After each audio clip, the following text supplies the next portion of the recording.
capacité qui était équivalente aux nôtres, vu que nous y sommes aussi, et même en milieu quasi périglaciaire, pensez aux Esquimaux. C'est ça, le côté philosophique de cette recherche archéologique. L'archéologie est globale, c'est une science de l'homme. Et dans la science de l'homme, on ne peut pas la parcelliser. Il faut voir tous ces aspects. Pascal de Pape, je vous demandais en début de semaine, qu'est-ce que vous demanderiez à l'homme de Néandertal si vous aviez l'occasion de lui passer un coup de fil? Je vous ai senti frustré parce que vous aviez droit qu'à une seule question. Oui, une deuxième ce matin. Deuxième question à l'homme de Néandertal pour terminer. Une deuxième question à l'homme de Néandertal. Est-ce que je peux t'accompagner pendant 1 mois pour voir vraiment comment tu vivais? Et ta vie au quotidien. Voilà. Merci beaucoup Pascal de Pape. Je rappelle que vous êtes archéologue, directeur scientifique de l'INRAP, l'Institut National de Recherche Archéologique Préventive. À très bientôt sur France Inter. À très bientôt, merci beaucoup.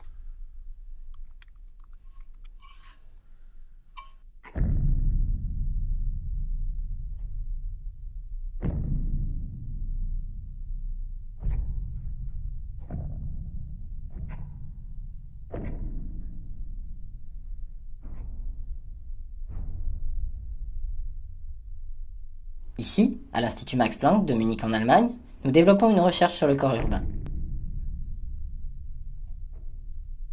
Qu'est-ce qu'un corps urbain?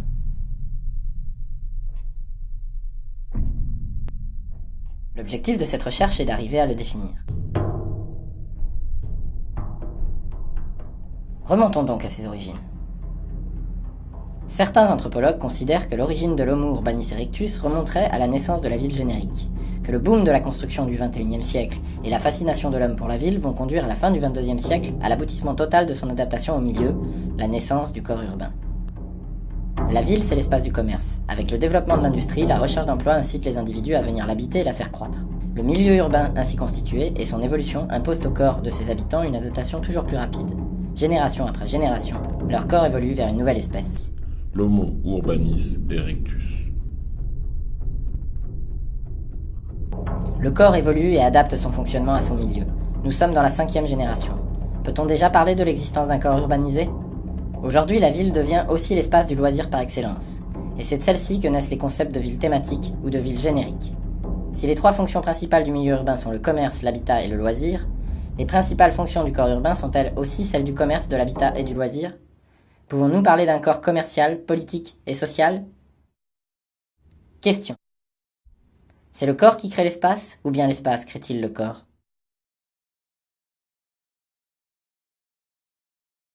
La première étape de la recherche a consisté à répertorier les mouvements standards du corps urbain. Avec ce répertoire, nous allons pouvoir modéliser ce corps, ses mouvements standards, ses variantes et ses évolutions.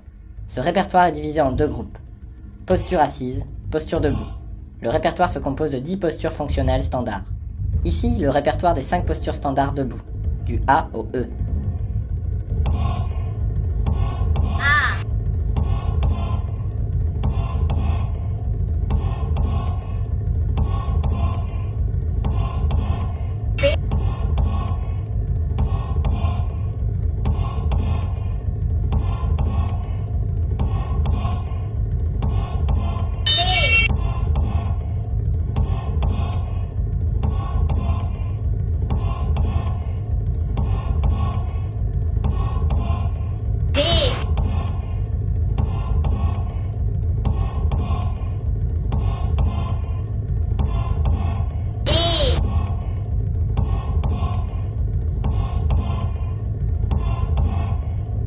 Variation.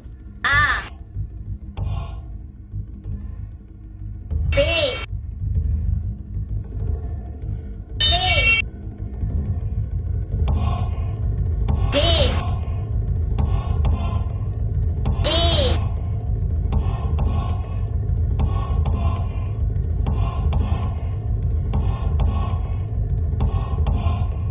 Ici, le répertoire des 5 postures standards assises. A.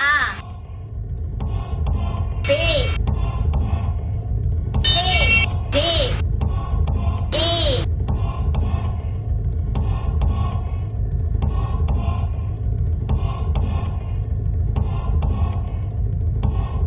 Nous allons vous présenter les sports intégrés du corps urbain. Dans cette étude, nous avons aussi répertorié 2 sports intégrés dans le corps urbain quotidien. Le sport interpassif, aussi appelé tourisme, et le sport proxémique, aussi communément appelé course d'obstacles. Ici, nous allons vous présenter le répertoire des mouvements standards utilisés dans le sport de proxémie.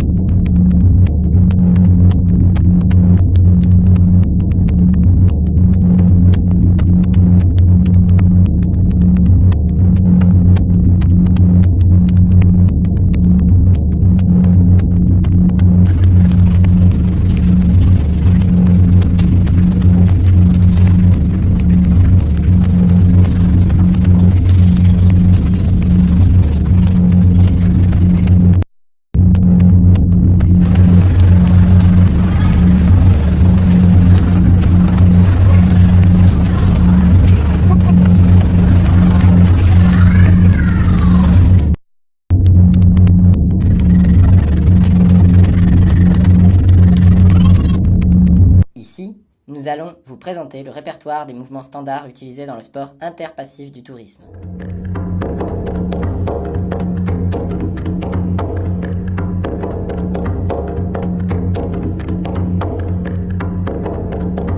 Conclusion du futur. Après les guerres génétiques du XXIe siècle, qui ont détruit toute mémoire et toute l'histoire de l'humanité, certaines hypothèses ont été réécrites. Le cyborg est-il le père du corps urbain ?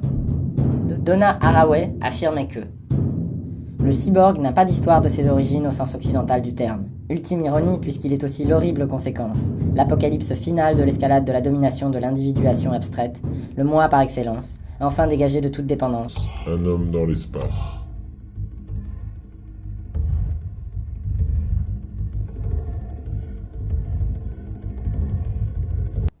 Dans le prochain chapitre, nous aurons l'occasion de découvrir les postures interdites, les postures d'interaction et de déplacement.